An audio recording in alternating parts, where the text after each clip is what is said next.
Mark Tilley from Dirtbike Magazine, and welcome back to our video series Versus, where we take two motorcycles and put them head to head.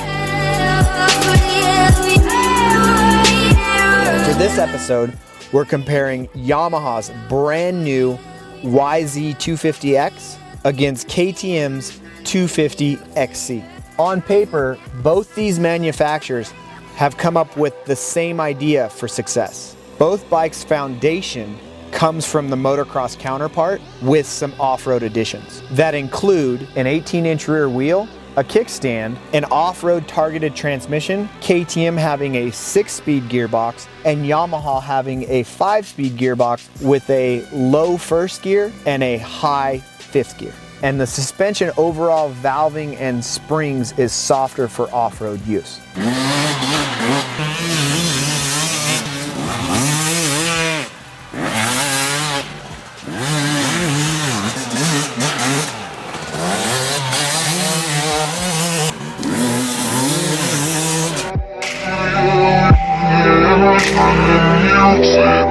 Now some of the differences between the two models are: the KTM comes equipped with a larger capacity fuel tank, handguards, and an electric start. The Yamaha comes equipped with the same fuel tank as the motocross model.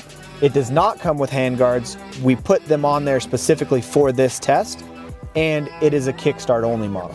So you may have noticed on the Yamaha, the exhaust expansion chamber is different than the motocross model. It's actually tucked in a little bit tighter to the bike itself to reduce the chance of damage. In the engine, Yamaha lowered the compression ratio and redesigned the power valve system for improved off-road performance. On the other hand, the KTM's power plant is almost identical to the motocross model.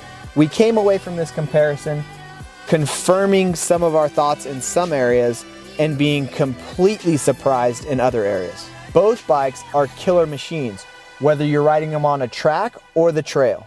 And we're happy that Yamaha and KTM are still advancing their two-stroke technology. For the complete comparison on these two bikes, check out the May issue of Dirtbike Magazine. And if you haven't seen episode 1 of the Versus video series, click now.